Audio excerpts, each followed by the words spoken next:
Good evening, good morning, depending on where you are. Welcome to the Daily Cyber. Today I have a special guest, Mike Melo from LifeLabs. He's the CISO and security expert. I'm going to read a little bit of his bio here. He's got a long bio, which is awesome here. Mike Melo is an award-winning, experienced cybersecurity leader and technology advisor who is the current CISO at LifeLabs Medical Laboratory Services. Milo is well respected for his security thought leadership, risk analysis management abilities, technical knowledge, problem-solving skills, and sound decision-making capabilities. Milo enjoys mentoring CISOs, CIOs, and senior executives to further develop the alignment of security programs and business outcomes.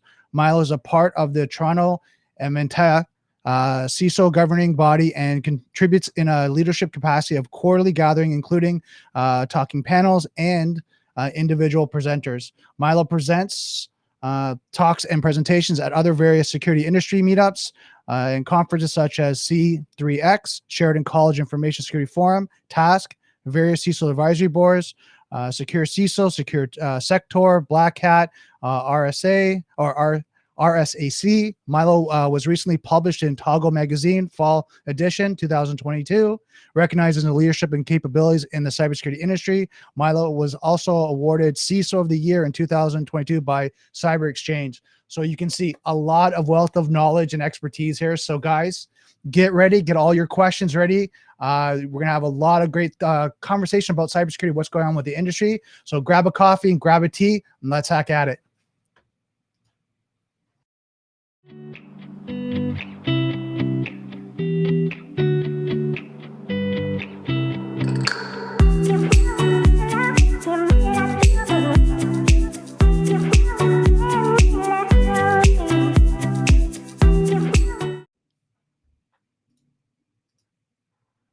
Awesome. Let me bring Milo in here.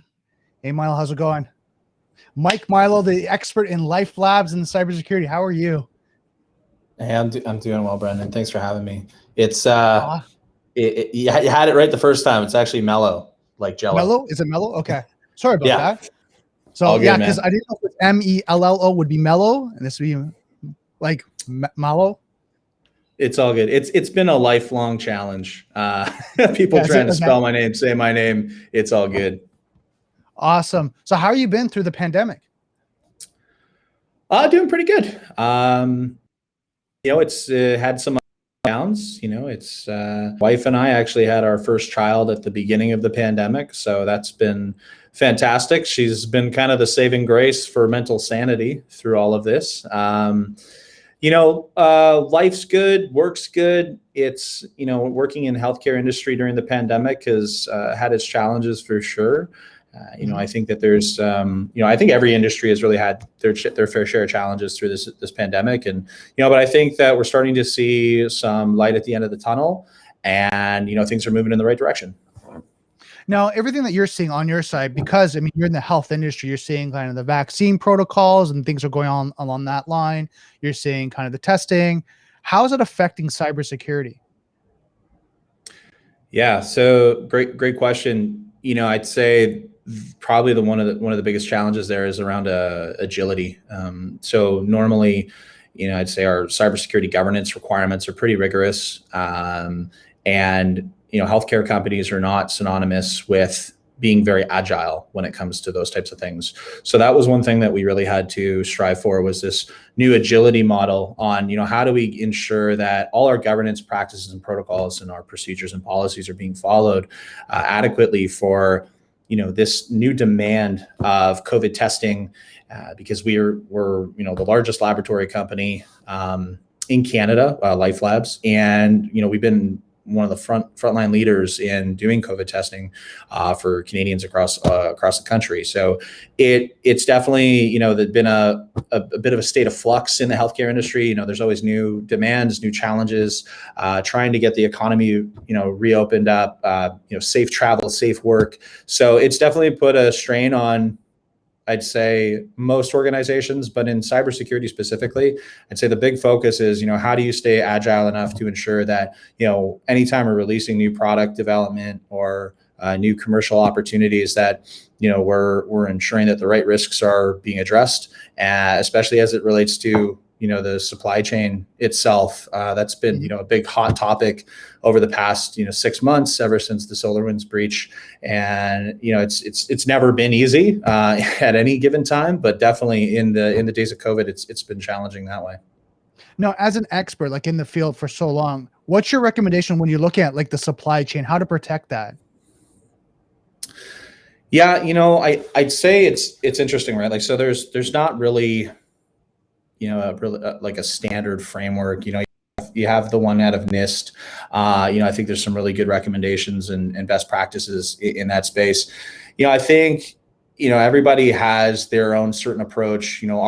Our definite approach is, what supply chain providers are part of your core critical infrastructure, right? Like you have potentially hundreds, if not thousands, of vendors in your supply chain. One of the key focuses for us is, which one of those has actual access to our infrastructure for support requirements or anything along those lines. And then also, which ones, how do we look at security protocols as they relate to the technologies that we leverage from these various vendors. There's also other different types of supply chain risk as it relates to PPE, right? When we saw the PPE shortages, early days of COVID, that was an extreme struggle. I think, there was a larger calling for government and organizations to really look at, what can be outsourced, what has to still be insourced, in country, and really how do you continue to operate, during times of crisis. So I think it really kind of opened the playbooks for crisis management and just business continuity protocols. I'd say for us, one of the biggest things around it is we've implemented a very robust and mature third-party risk management program, partnered, with a service provider to do that. Because it is a lot of work. It is a lot of governance in order to do that. I think there's a lot of great technology out there that provides, these risk scoring metrics, but I think it's a little bit more than just a technology situation, right? You need to understand how the vendor themselves actually fits into your portfolio. What are the criteria that you're trying to solve for? And again, really, you have to prioritize it, right? Can't boil the ocean. It's too big of a problem to address it overnight. So it's really where are your biggest risks and gaps. Now you implementing, and I know this is a hot term that everyone's using, is zero trust now. Like you don't trust anyone. You don't trust your vendors. You don't trust your suppliers. You don't trust your mom. Like don't trust anyone, no matter who they are. Just don't trust them. Is that something that you guys are working with right now because of the supply chain and everything that's going on? Yeah. I'd say that there's been this common adage always said, trust but verify, and it's really transitioning to don't trust and verify. I think that, the level of implicit trust that companies give to organizations, don't want to say any big names, but, big companies, generally SaaS vendors or anything like this, they're generally trusted because, well, they're too big to be a problem, right? They're too big. They have so much money invested in cybersecurity and just what they do. But one of the common issues with the industry is that there's no such thing as unhackable or unbreachable. So I think that just needs to be level set across the entire industry. Nobody's too big to be hacked or too small. It's a problem for everybody. We're all in it together, but really, at the end of the day, if you're addressing these challenges, you're going to be kind of left hanging out there, and even you might not even know what's going on, right? That's the other challenge around breach identification is, do you have the visibility to even determine whether or not you have been breached, right? We saw that with the SolarWinds issue, right? That had been like an ongoing event for some time, and it was later discovered, right? And that seems to be one of the key things that we're trying to combat in the industry is, how do we get rid of this dwell time? How do we ensure we have the appropriate level of visibility to be able to monitor, detect, respond, and remediate these types of threats? Now, with that being said, like you hear kind of all the statistics, like hackers been in most environments before a breach is actually recognized around 6 months, right? 6 months from now, you have this expertise, of breach response to that. Is that pretty accurate, or is it longer, or is it shorter? What do you think? Yeah, so I think it really depends, right? And every breach is very unique, and it also depends on what kind of technology you have in place and the different types of process, how much investment's been in the organization. With I think new technologies like EDR, your endpoint detection response, a lot of the managed detection response capabilities that these companies are providing now, moving away from your traditional SOC SIM environment, I think you have a lot better chance at identifying these more sophisticated behavioral type attacks that wouldn't necessarily have been caught with the traditional SIM model. So I'd say that absolutely there's still going to be a lot of people seeing significant amount of dwell time just because they just don't have the technology to see it, right? It is expensive. It does take quite a considerable amount of investment.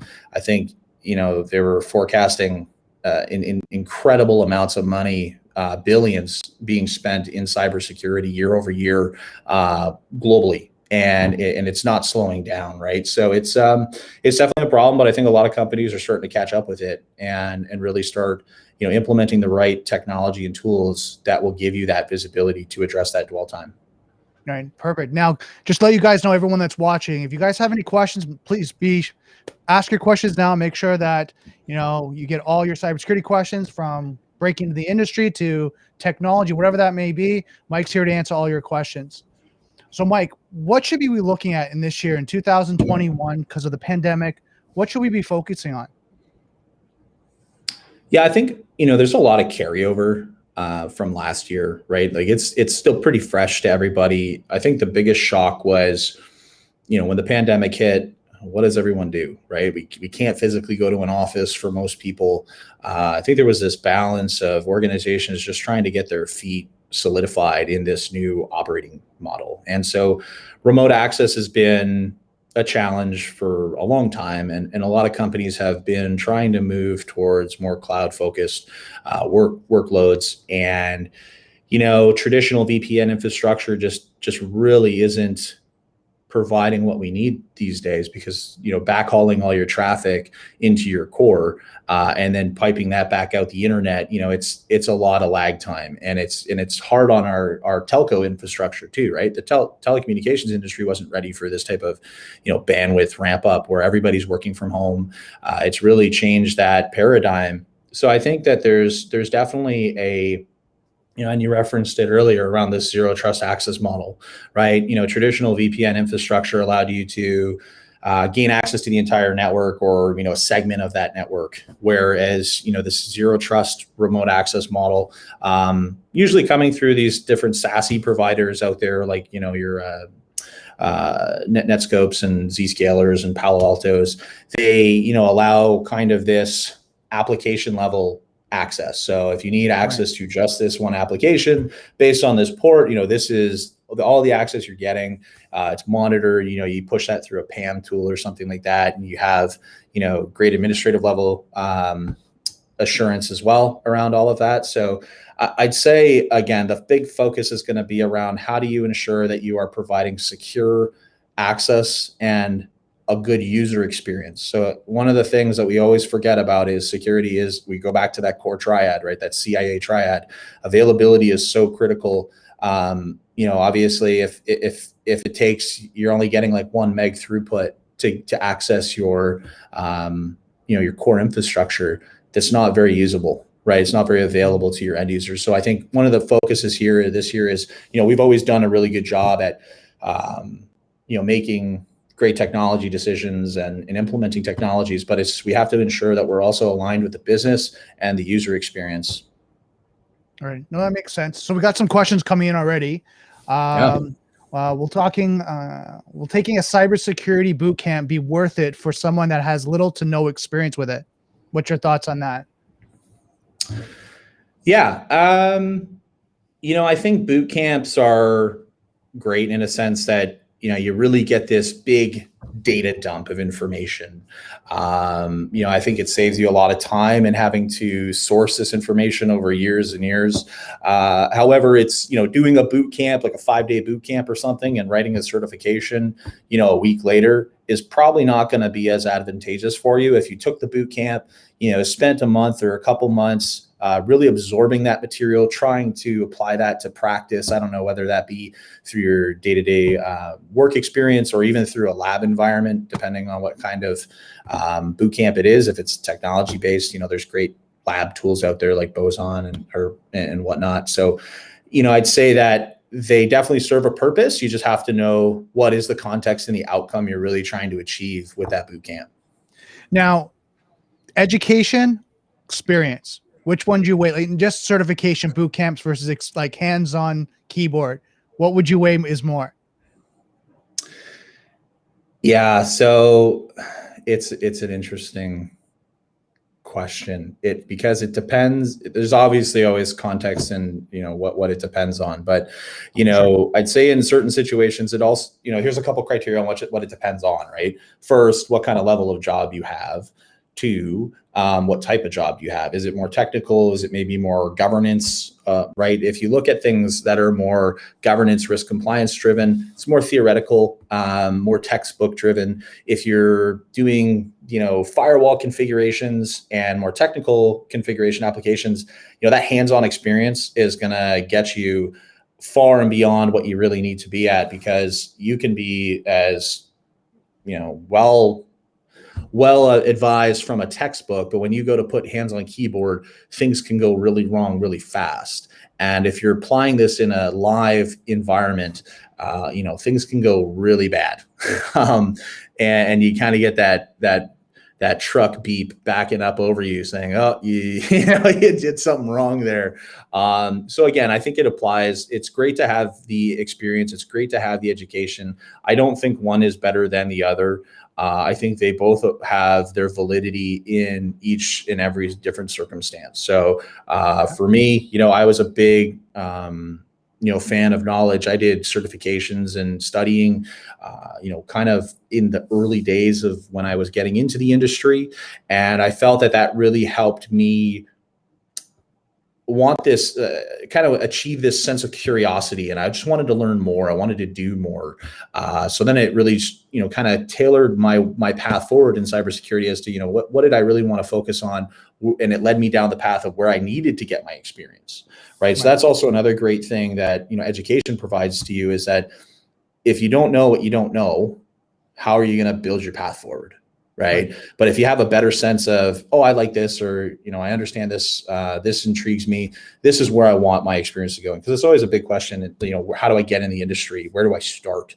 And there's so many different answers to that question. I think it's really, just get your feet wet, pick up a book, video or something on cybersecurity, and just figure out, what interests you about it. Right. A lot of times when we're talking to these guys in the community, it's like, start with, an entry level certification like Security Plus, right? Get your feet wet, spend 30, 60, even 90 days, study it, get in. At least it gives you a broad base, right? At least you kind of touch a little bit of, social engineering, what's, compliance, policies, different things, pen testing. At least you get a little bit of a broad area, and then you can kind of go, I don't like that, I like this. I don't like that, I like that. And then it kind of narrows you down a little bit, right? And then from there, of course, a lot of people, as they go up to senior level, Security Plus goes in the back door. But, as you start to grow out, at least it gives you an idea of, okay, this is the industry as a whole, right? Yeah, for me, I always felt more intrigued by the technical certifications out of the gate. I think, everybody always talks about it and, drinking the Kool-Aid, but I think Cisco has some fantastic certification tracks, and they even have newer certification tracks in like cyber ops and whatnot. I've never actually taken that, but it looked really intriguing. I came up through the CCNA route switch and CCNA security. One of the reasons why I did that was because in security, you need to understand how data moves, right? How it traverses a network, how users interact with data. And I think it's important to have, concrete understanding of how networks work and how data moves throughout the world. And that really provided me that great foundational level of technology information to really help me accelerate my career. That's awesome. Okay, so we have another question here. How much scripting programming language knowledge is really needed to give you an edge in cybersecurity? Could be none. Again, it really comes down to, what is your career path? If you want to be, so if we kind of really break this down into, what are the pillars of cybersecurity? You generally have your offensive security, this is pen testing, things to do with like vulnerability management, threat hunting, and then all the other fancy terms and other colors of the rainbow, like red teaming, purple teaming, and all that kind of fun stuff. Mm-hmm. Then you have kind of where do you sit generally, like corporate security. So this is things like being on a blue team, understanding how to do security engineering, architecture, SecOps work, being an analyst, and then you got really, I kind of bucket all of GRC together because it's very by the book. It's a lot less technical.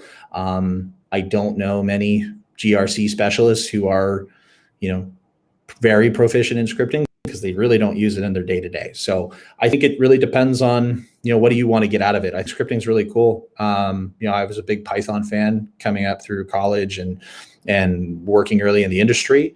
I definitely feel that it helped me understand a lot of security automation cleanup around Active Directory security, which is a huge part of any security. You want to learn security, just learn how Active Directory works, or how it should work, I should say. And really, so it comes down to what you want to do. If you're more on the offensive side, you want to play around with the hacking tools. Yeah, scripting is fantastic. There's a ton of, GitHub repos out there and code bases already that you can just leverage. But I think, before you use really any tool, you should have a good sense of what it is and how it works. And that kind of separates you from that, traditional sense of being a script kiddie, just pulling something off the internet, letting it run. You can actually cause damage doing that. So it's good to understand what you're doing. It's kind of like driving a car, right? It's cool to do, but you kind of need to know how to do it before you get in one, or you could have some serious consequences to that. So I would say, again, how much scripting experience do you need? Could be none. It could be a lot, depending on really which track you want to get into. Okay. No, that totally makes sense. And I think for the audience here, a lot of these guys are going towards the pen testing track. So like you said, it does help if you have some Python programming, some scripting language to kind of automate some of your process and things that you're doing.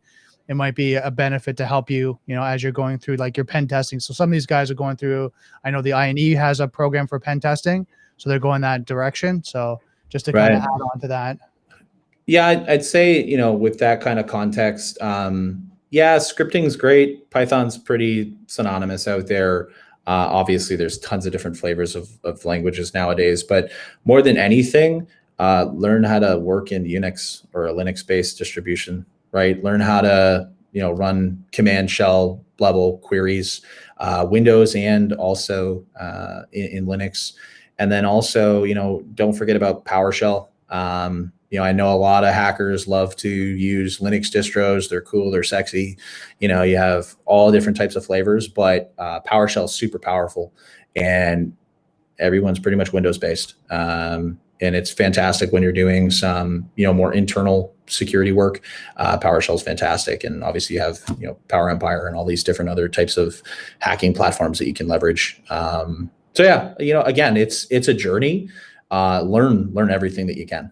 Really never stop learning. I think that's the key. Awesome. Now I'm going to send you an article. I don't know if you had a chance to, as you're going through your day-to-day, I'm going to send you that. It's from The Hill. It's about the recent the vulnerability or the hack that just happened. I'll just send that to you. See if you've actually had a chance to read it. It was about the pipeline. Yeah, so I haven't actually read this article, but I've been keeping tabs on what's been happening with the pipeline hack, and it's quite interesting. And what's your thoughts on it? In what sense? Just like a quick overview. As someone as an expert in the field, are you like, is this something that we should be concerned about, especially with, different types of hydroelectricity, people controlling kind of this, that now these can be compromised and they're starting now to become more newsworthy? Yeah, it's I'm a big movie guy, so I'll kind of reference a movie here. And I think, the security community craps all over this movie all the time, but it's Die Hard 4, Live Free, Die Hard. There's something about this movie. I always just enjoyed it because it was just, it was different. It was the first, Die Hard that really focused on cybersecurity. I thought it was cool. Again, try not to take these types of movies too seriously because they're, not true to its core and all that kind of stuff. But, I'd say that, they reference fire sales and attacking core, utility infrastructure. This is huge, right? This is critical infrastructure for our entire economy, how we, live. And I think it's something that, maybe is so extrapolated from our day-to-day interaction that we take it for granted. Right. So the moment that something like this happens and, you see the ripple effect and what kind of chaos and panic this can cause, right? You've seen these massive shortages at pumps, fueling rage, and people are breaking out into fights and prices are going through the roof. People are actually scared. This is real world life cybersecurity issues. A lot of the types of breaches happen superficially. Maybe it's like credit card information and you're like, well, it's insured, how much damage or impact does it to me personally?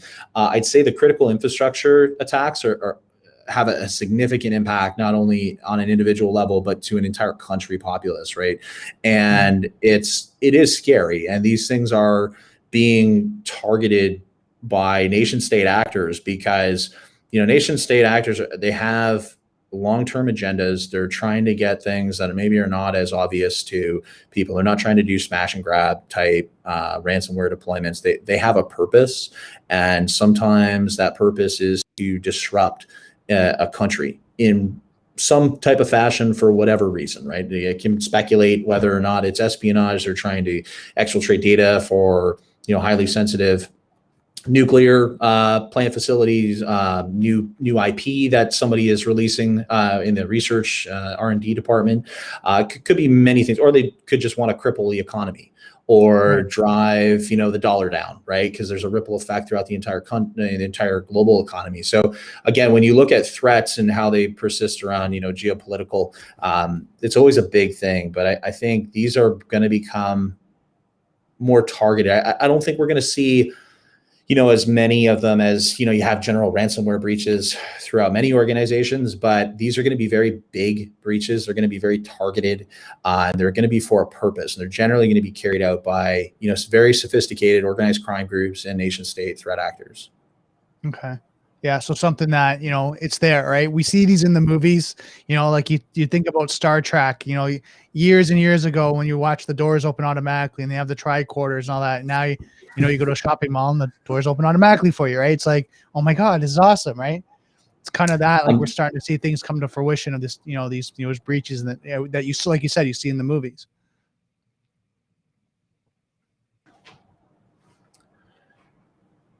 Yeah, I'm still waiting for teleportation though. I'm really excited for that one. But I do want to make one other reference to the pipeline incident. So we know that it was there's a ransom paid.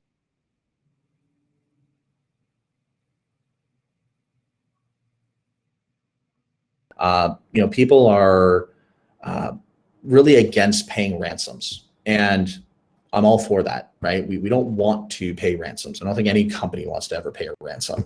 But there's a lot of conversation right now in the industry around, do you default and just say you're not going to pay a ransom and have a policy to that? Or do you bake that into your operational cost of an organization and just say you're going to pay ransoms and you're going to kind of just build a pool of funding to offset those costs as they come? I think it's a wrong approach. I think every, incident that happens is unique. And there's various different criteria as to why or why not an organization would pay a ransom. So one thing that, I think the cybersecurity industry needs to stop doing is beating up on the cybersecurity industry and cybersecurity leaders and companies who are making decisions, especially in uncharted territories, right? It's really easy to criticize and judge other companies and other professionals and what they do. That's not really what we should be doing, right? We should be working together, maybe taking lessons learned from people's experiences, building off that, and really trying to be there to help support people. I think there's too much toxicity in the world, and people need to stop, drilling into companies who are doing things because, that was probably what they needed to do in their situation. So I would just say, the one kind of prevailing message there is, don't just negate ransomware response. You really need to take it as it comes. It also depends on the size, the timing, the impact. There's so many variables, and they cannot be predefined. Right. No, it makes sense. I mean, like you said, each situation's individual, right? And it's case by case. I think that the challenge that the industry has is like, you pay them, they're going to think now it's a business, and they're going to keep doing it more to make more money. And then it's just a business model that they're going to do. Like I heard, some things about the dark web and all that. Like there's like help desk now for it. Like there's like on the dark web, there's actually, if you want ransomware help desk, you can call and say, hey, I want a ransomware company X. I don't know how to deploy this, but can you help me? And I don't have a cryptocurrency wallet set up. Can you help me do this? And they set you the whole process, and then, you run it, and then there they go. Right. So I've heard that. I don't know that to be true, but if that's the case and they're setting whole business models around that, you kind of question, should you be, paying them so they can support that? Yeah, and you're exactly right. It's organized crime, right? It's they've monetized this, and ransomware is so widespread. It's so easy to deploy. You don't even have to develop anything. You can just go buy various wrappers that you want to put around your ransomware so that it doesn't get tripped up by signatures, all sorts of different things, right? And obviously the main delivery mechanism is through phishing, right? And I think the industry needs to just do way more around educating effective behavioral change for its users, to be more hygienic when it comes to dealing with digital assets and just, being more safe and secure online. We've invested, for decades around security technologies, but there's been minimal investment in like the human operating system and really trying to drive behavioral change in how humans interact with emails. And, it's so lucrative for these adversaries. It's no wonder they made this into a business model, right? And it wouldn't surprise me if there are these, ransomware, dark web, help desk scenarios, right? Because it's super easy. You could just buy wrappers, you can buy different ransomware strains, different loadouts and all that kind of stuff, and just drop and deploy. They have tutorials, videos, like everything now. You can just Google it probably, right? and figure it out that way. Like it's not super sophisticated what they're doing. I have been following some of the new waves of what they're trying to do in sophistication, right? It was, previously it was destructive, then it tried to become monetized, and now they're trying to do data exfiltration, and now they're going after your backups too, right? So the biggest control for ransomware was, just make sure you have backups, you have offline backups, you test those backups. Most companies do not test backups. That's a no-no. And they're actually now attacking the backups themselves, so that you won't be able to restore, right? And this is obviously one of our biggest gap controls around cybersecurity ransomware attacks. Wow.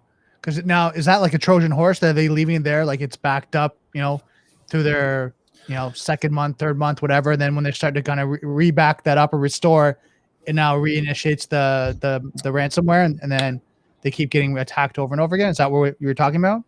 Yeah, there's definitely a lot of different ways there. Like we've been seeing some different types of strange attack backups. I don't know all the intricate technical details, but yeah, I wouldn't be surprised if, again, these things continue to evolve and evolve, because there are obviously companies that are catching on and figuring out ways that, how to defeat this through good backups. Obviously, great EDR technology is out there. They're not all bulletproof, but you have a great defense posture against ransomware attacks these days. So it's like a virus, right? And we talk about COVID. it mutates because it needs to survive. And it's the same way in cybersecurity. These, call them viruses, threat actors, adversaries, whatever you want to call them, they're malware. They need to adapt. They need to mutate. They need to survive. So they're going to evolve just like how humans evolve. And Right. so sophistication is always going to keep coming out. There's going to be new innovation in these threats. And it's obviously a challenge we've always had, is trying to stay one step ahead of them. The industry always feels like it's 10 steps behind. Right. Wow, pretty scary. So we've got a couple more questions coming in here. What was your path to CISO, and what would you do differently now? So we heard about you went through the Cisco kind of path. You went through that way. What would you do differently? If you were going to go like, you know what, going back, if I go back 10, 15 years, what would you do differently? Probably would have started earlier. Other than that, I have no regrets. I had a pretty good outlook on where I wanted to go and how I wanted to get there. And I was pretty true to that path. Did certifications, went to school, got some great jobs, and, didn't turn down opportunities. But I think, the biggest thing is really just continuous learning. You're learning every day, you're reading all the time, watching videos, keeping up with the news. But I think the key thing that I did is actually funny. I wanted to get into cybersecurity. I actually met a pretty important person who helped me kind of shape my path a bit. There's a couple people along the way. One of my professors, Bill Farkas, he was program coordinator for internet communications technology at a Sheridan College. He really challenged me to just, really explore my sense of wonder and always try to learn more. And he really, pushed the threshold of, questioning why things work the way they do. But another person who I met early on in my career was Sean Higgins from the Herjavec Group. And I met him through a family friend, and we met up in a city where he lives in. I won't disclose the city.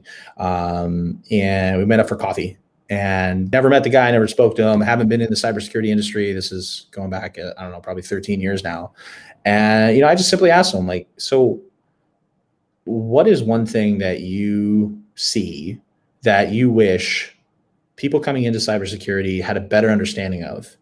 And one of the things was, and I referenced it earlier, was how does data travel, right? How does a network work? If Bob sends an email to Alice, I love those names. It's always referenced in all the certification books, Bob and Alice. If Bob sends an email to Alice and Alice reads it and sends an email back, what happens? Like, how does that information actually traverse your computer from your keyboard? And go all the way through. And, one of the fantastic things I had about Bill Farkas's program was, is super in-depth internet learning. So like CCIE level type.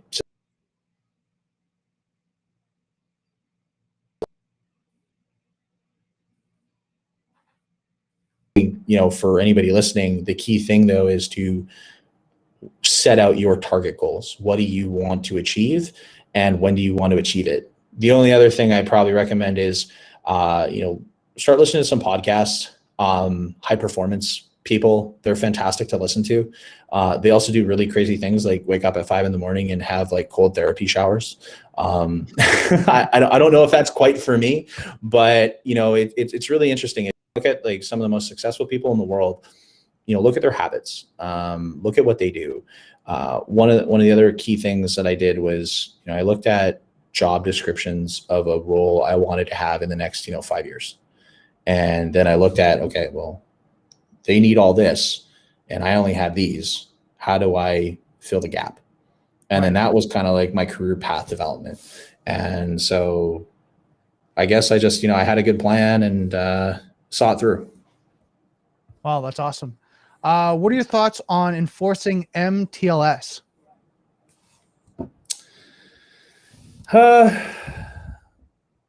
Well, I think obviously encryption is huge. Wow, really putting me back into like my technical days. So again, being an extension of TLS, I think everyone just needs to get to TLS first. There is this gap. One of the common problems with cybersecurity success is always legacy technology, right? And that generally, we see this with many things. We have 5G technology, we have 8K televisions now. It's like, how much 8K content really is there, right? We've had IPv6, but there's not a lot of people leveraging IPv6, and it's been around for like 20 years. So I'd say that mutual TLS, like this mutual authentication, it's good. I think it eventually needs to get there, but I think companies still need to focus on just some of the other basics, right? Just the kind of baseline, right? Yeah. Again, like and we've seen this a lot with moving to Office 365. So legacy technology uses it doesn't authenticate with TLS for SMTP relays, right? So, you still have to have on-prem Exchange or, SMTP services that allow for legacy connections, right? So again, there's a lot of legacy tech out there. I think MTLS is fantastic. I think, all these new technology advancements are fantastic, but I don't think it's going to be a very realized thing very, very soon in the industry. Maybe in the next 10 years, it's something that it's going to start picking up a lot more traction. But I definitely do think it is needed. I just don't think we're really there yet. Okay, perfect. Work from home creates another point of failure. What have you done to combat that?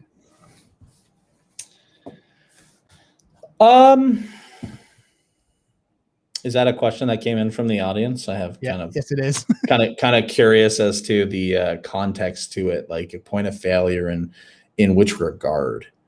Right? I'm wondering if they're thinking, because what happens is a lot of the infrastructures have, like corporations have all their endpoint, their monitoring, all internal, right? And now they're at home on their own internet, on their own modem, and then now they're going through VPN, they have Bob, John, Alice, Fred, all on the network, right? Some of them playing video games, some going to sites maybe they shouldn't be, right?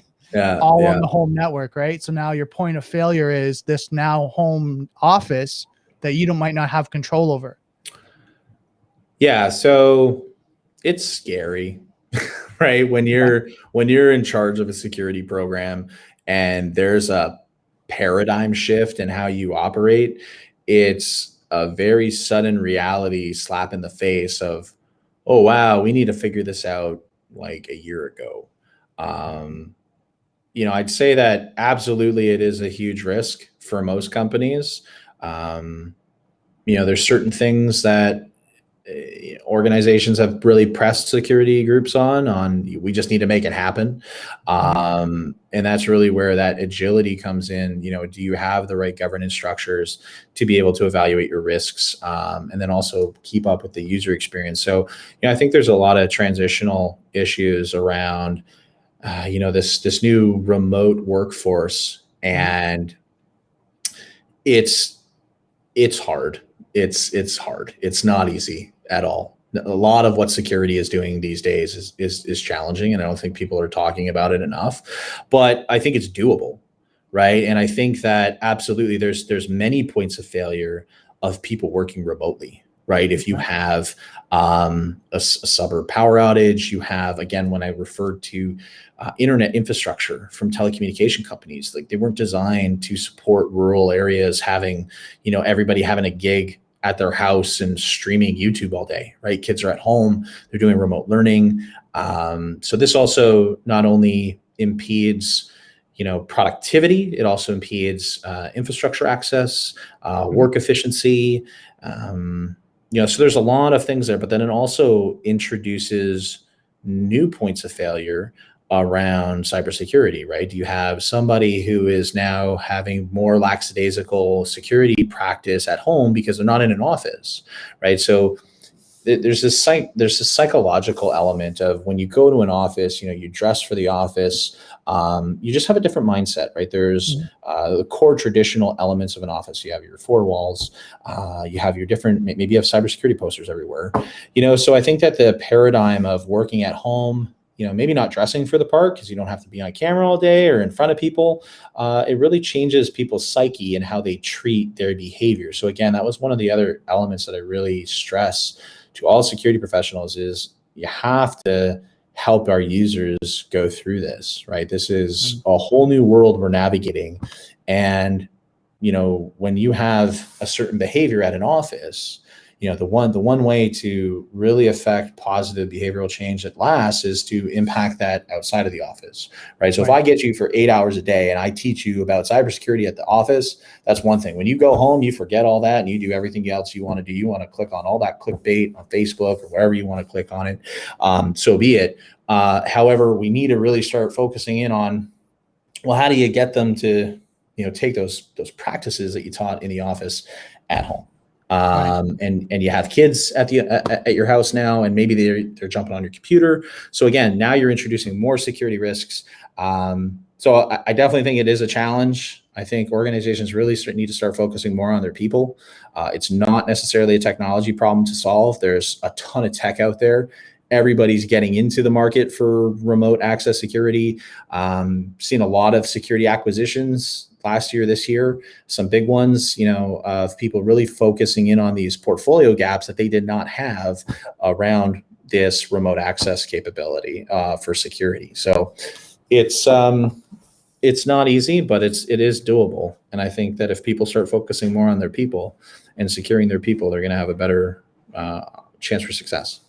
Nice. Okay, perfect. Any tips on move into management from the technical perspective?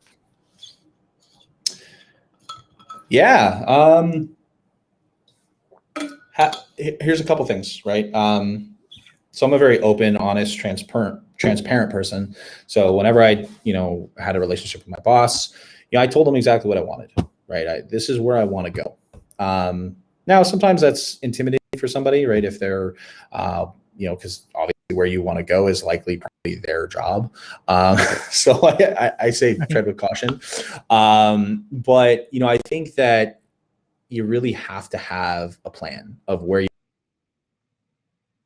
management. One of the key things I referenced earlier was, look at that job description, right? What is it? And don't just look at the experience, because obviously years of experience, can only be achieved through years of experience. I'd say look at companies that give you the opportunity to do so. So smaller companies don't have a lot of vertical movement. So if you're looking for more accelerated growth, probably not there. If you're looking at larger organizations that have, hierarchical ladders to keep climbing, such as banks or insurance companies, you definitely have a lot more upward mobility there. So again, there's some things that you have to kind of be mindful of your situation, of where your company is at. But I think there's a lot of really great lessons and videos online to really help you with management. Take initiative, right? If you don't have a career plan at work, I say develop one. Where do you want to go? What are the certifications you have? What are you good at? But then what are you not good at, right? Generally, if you're going from tech to management, you're maybe not as good at in the soft skills of the job, or maybe you just don't have the experience of managing people, or doing whatever you need to do, right? So I say you want to try to elevate yourself, take initiative, right? That's what managers have to do, right? It's the initiative of don't wait for somebody to solve your problem, right? Is go find the solution to a problem, and just be helpful that way. And then I'd say there's this, there's great groups out there too, right? Go do a talk. Toastmasters is a great program. I think anybody getting into management or somebody who runs meetings and whatnot should be a part of groups like that, where you get to do public speaking, because as a manager, you need to have effective communication skills. And I also talk to your company that you're working with. Generally, bigger companies have leadership tracks in their companies, so they have internal employee training, even though some of them are generally meant for the managers themselves or directors or leadership. Maybe talk to your HR company or your HR program at the company and say, hey, I'm interested in getting into the management track. Can I be a part of this, management program that you have at the company. And again, I think the key thing is really trying to roadmap out, where you want to go and how do you want to get there, and what are some key milestones that you need to achieve. So again, working with your boss is always a great way of doing that. But you can always, check out TED Talks, YouTube. I think there's some fantastic material out there, and maybe even just try practicing, on friends, family, let them be your guinea pigs. There's always a way. Awesome. No, that's good. That's good tips.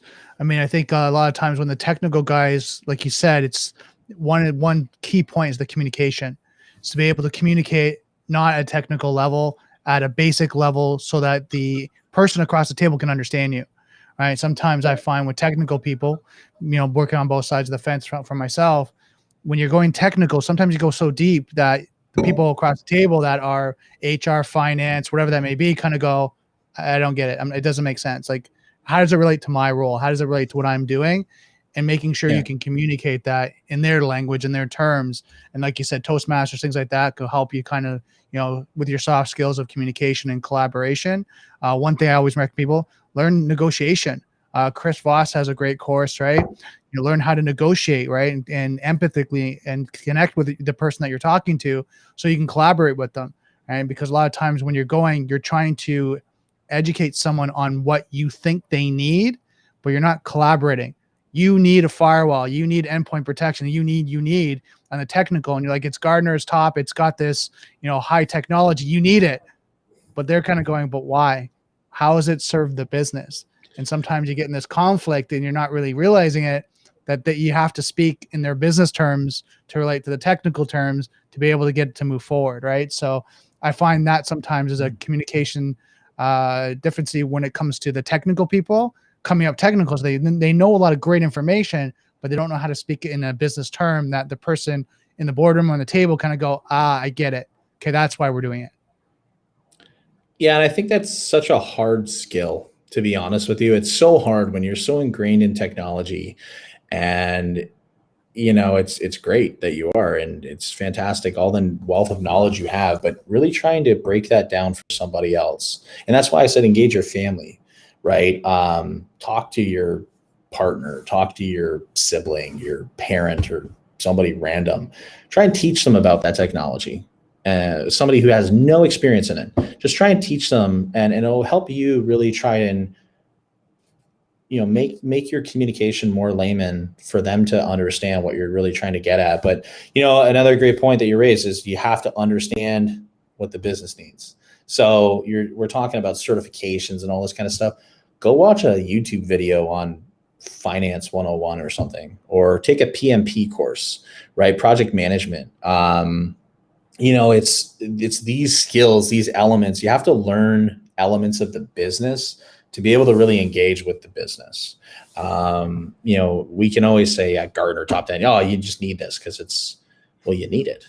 And we know you need it, but if you can't articulate why you need it, and that's why I always feel like security is like sales. You need to sell not only you, but the program itself. And everybody is always like, security is always an uphill battle. It's always you got to talk in terms of the business, but no one really elaborates on what that even means. Right. It's and then everyone's like, just talk in terms of risk. But people start using the term risk very loosely, and they don't even understand what that really means. Right. So if you're really looking at it, I think one challenge of that is if you start using risk too much, people will get numb to it. It's not that bad of a risk. You always talk risk in the boardroom. This is just another risk thing you're talking about, but not understanding the true business impact. Then they kind of go, Mike's coming in the boardroom. Yeah, we're going to hear about risk again. We're at risk at something, right? But I think when you can understand the person and what their job role is and how they serve the business, and then talk about how it affects them in that risk, then now it draws out a picture for them. Yeah. And the other tactic is selling through fear. Don't do that. No one likes that. We're going to get breached. It's going to be millions of dollars. And, if you really look at it, how do you quantify risk or elevate risk to a level through, enterprise risk management function? You really got to categorize it, right? We categorize it into 8 different factions, because each individual risk of each project, you have thousands of risks, right? But how do you really elevate that into something that's more quantifiable or tangible? And again, really, it comes down to stop selling fear, people. Like, pushing fear. It's not the way to go about it. Start pushing enablement, right? How do you get the business to succeed, right? A great way to look at that is, what's becoming more and more mainstream. And this is something that I called out probably 5 years ago now, is that by around 2020, security programs are going to be a mainstream requirement for business to do business, to win contracts. People are now going to start including cybersecurity programs where you're at, your SOC 2 reports or whatever the case it is, in the procurement process. Mm-hmm. And businesses' decisions are going to be made based on, are you an adequate vendor to protect my data or our customers' data? So if you can, articulate the way in which the cybersecurity investment is not a sunk cost, as many people view it as. It's not just an insurance policy. It's not just a defensive mechanism. It allows you and enables you to potentially win more business. Mm-hmm. Yeah, totally makes sense. I know the previous company I worked for, we were just talking to a client, and they were looking at doing SOC 2 Type 2, and it was an influence by a client they just signed on, right? And the client they just signed on was saying, okay, we would like you to be the standard, right? And again, like you're saying, for business relationships, a lot of these times their mandate now is to do that so they can work with their partners or clients, right? Especially when smaller to larger organizations, I see that a lot. Absolutely. All right. Okay, we got one last question. I work with a lot of small and medium-sized businesses. At what size do you think an organization would need a dedicated security staff or team? Interesting question. It definitely, again, so many variables. I wish there was more silver bullets. But here's actually the thing, right? Security programs, there's no two alike security programs. Every security program is unique, because every company is pretty unique. They all have different purposes. There's different people in leadership, so there's different risk tolerance. I'd say, I work with a lot of startup companies. I'd say that, out of the gate, and Brendan, you might know this as well, right? It's CISO services are fantastic for smaller companies who maybe don't have dedicated staff, right? Or people who can subscribe to fractional service offerings. I'd say it depends on your industry vertical as well. How sensitive is the information you manage is another big player into that. I don't think there's really a right answer or a certain critical threshold. I think if you're in a company and you're working there and you think that you need a security person, it's probably time that there likely needs to be a security person. I know that most companies, smaller companies that are coming up through, it's somebody who works in networking on the service desk, or wearing many hats, the many hat person. I was a many hat person. I wore many hats. I know, general IT infrastructure, server management, help desk, networking. But I feel like that all helped me be a better security professional, because I understood all the elements that I needed to ultimately secure.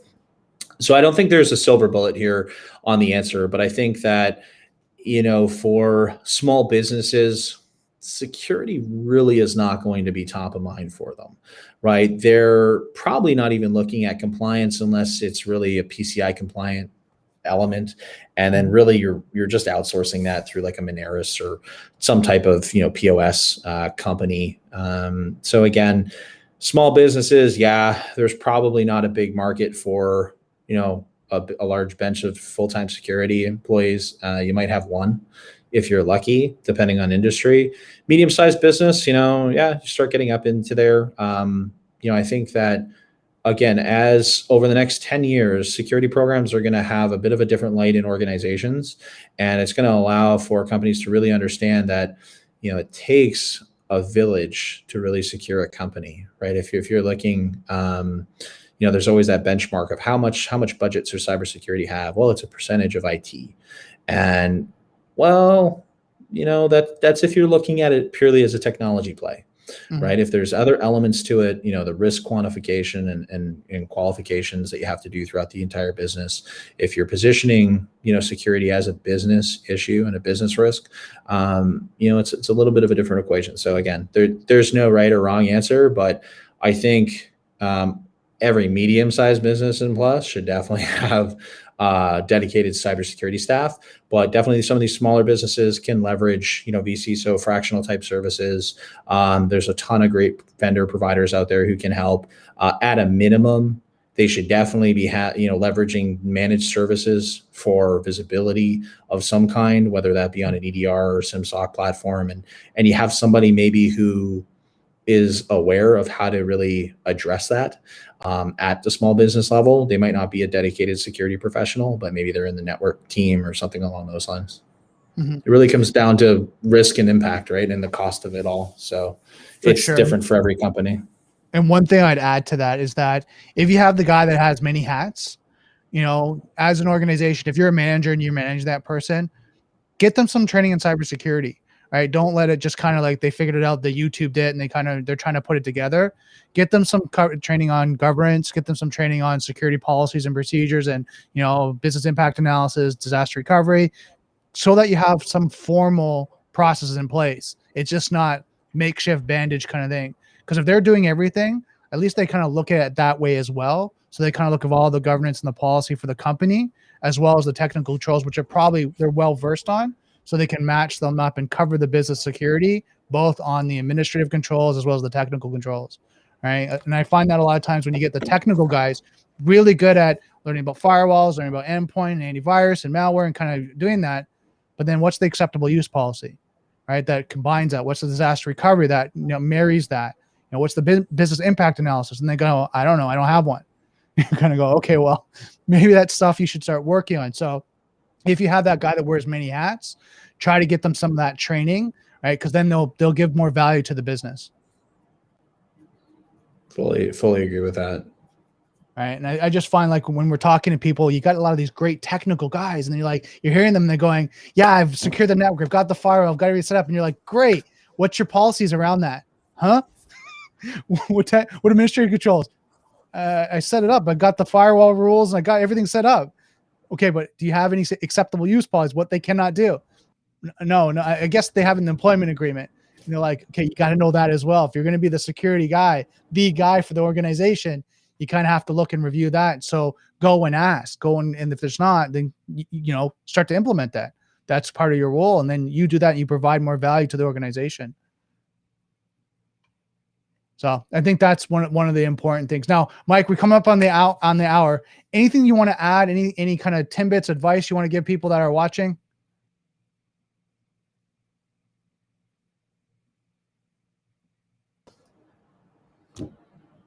Think we froze there for a second. Did you hear me? No, I did not. I think it just came back now. Okay, perfect. Yeah. Is there any? So we're up on the hour. Is there any advice, recommendation you have for anyone watching right now? Yeah, keep learning. Yeah.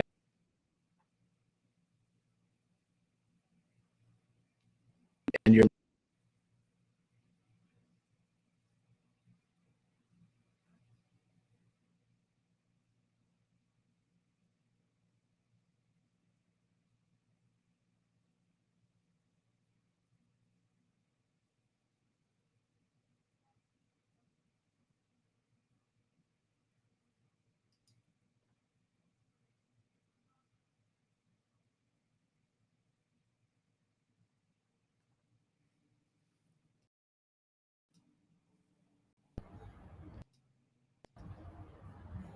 think we froze there for a second. Yeah, sorry. I seem to be having some weird connection issues.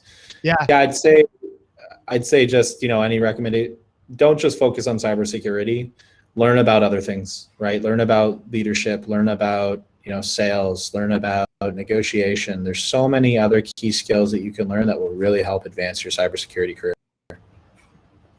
Now I'm gonna put a caveat there because I came from a sales position, no longer with that company.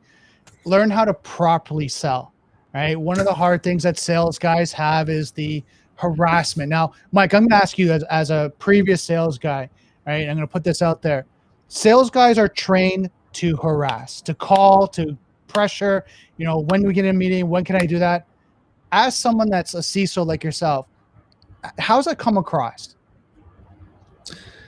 It's irritating. I know everybody's got a job to do, but like my LinkedIn, and anybody watching who's a salesperson trying to hit me up on LinkedIn, I have like over 1,000 unread messages.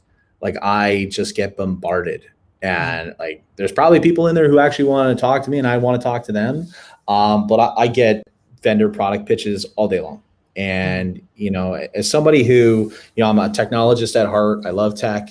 I love going to RSA conference because they have this like cool innovation sandbox where all these new up and coming startup companies are there. I love exploring the expo hall, running through all the different technologies, taking demos and stuff like that. I don't need someone messaging me, telling me about their awesome product is likely not going to get my business, because I already either know about your technology product, I already have a technology strategy with my team. Like the odds of getting a win on a cold email or call, probably slim, but I get it. Companies are just, that's their strategy. I see some pretty innovative things too, but yeah, the harassment stuff, it's like the pestering, and then like, are you there? Like, you should just respond to me. So I get hundreds of emails a day. I don't have time to respond to every single email. There's other priority things. So people messaging me and emailing me takes away from my ability to deliver my day-to-day priorities, is a distraction. So, I'd say, sell right because it's hard too, right? It's really hard. And sometimes the best way to sell is through a connection. Right. And I love vendors who reach out to well-established relationship connections that I have with other vendors and say, hey, would you be willing to make an introduction? And then I get a ping from that vendor saying, hey, so-and-so from this company, they'd like to talk to you about their product. And, somebody's, respectable about the approach. Yeah. Sometimes I'll take the meeting, I'll check it out. Or I'll like to see what's going on in the industry. But I'm pretty open and upfront as to like what my intentions are, because there's nothing worse than leading on a salesperson either, because then they're never going to go away. But yeah. And that's the training. The training is to hunt you down until you either say, 1, yes, I'll take the meeting, or 2, screw off. Like that's the sales training. And it's so me, like, that's why I don't do well in sales. And I'll be honest, I'll throw that right out there. I don't do well in sales because I want to build up a relationship and rapport with someone, and I hate harassing someone. Because to me, why do that? You're just annoying someone, right? And that's a pet peeve for me. If you're going to sell, for me, it's about relationship building and understanding. If they're ready, the person, like say you're Mike, if you're like, hey, you know what, Brendan, I want to buy X. I know you do that. Let's talk. Perfect. Right. And I'm going to tell you kind of that's what we do, and just kind of let you go. And just when the time is right, you'll tell me. Versus, are you ready now, Mike? Hey, what about next week? Can we meet next week? What about this? What about this? And then you're just like, okay, stop calling me. Yeah. And there's definitely some companies in the industry that's they're very bullish in their sales tactics, and it doesn't work well for me. And I too am a big relationship fan, because I can buy technology from anywhere. I can buy services from everywhere, but I'd rather work with somebody who I feel I can trust, and somebody who I feel has my best interest at heart for our company, right? It all comes down to trust. Security is built on trust, regardless of any pillar of security is all about trust, right? And, I think it's important that you have a good working relationship with your vendors, and also your managed service providers. Too many people bully their managed service providers or use them as like a scapegoat of, oh, well, they didn't do this. And it was like, well, you didn't set them up for success, right? So you're actually in the wrong. And you see that a lot in SOC managed services, and it's pretty bad. But yeah, trust is a big thing. Relationships and proper sales are very key. Awesome. Well, thank you so much, Mike, for your time. I really appreciate it. I hope you guys, everyone that's watching, got a lot of value, got your questions answered. Mike, I'm just going to drop you in the lobby and just finish this off. Yeah, cool. Thanks for having me, Brendan. Awesome, guys. I hope you learned a lot. It was amazing to have Mike here and just talk about cybersecurity, the industry, education, his thoughts from a top level. Like, this is someone that's an expert in the field to be able to learn from on your direction, your path, what you should be looking for your career, and then just kind of what's going on in the industry. So make sure you take these notes. You actually go start to apply them today. Look at resumes, look at the jobs you want to do. Like Mike was saying, work your way back, reverse engineer it. What do I have? What do I need? Work your way and start working through the cybersecurity career, because we all know, and everything we're talking about, there's no shortage of need of good experts out in the field. Just build out your expertise, get out there and start helping people really protect themselves. So that's it for today's Daily Cyber. Don't forget, software is hackable, being connected is vulnerable. I'll see you next Daily Cyber.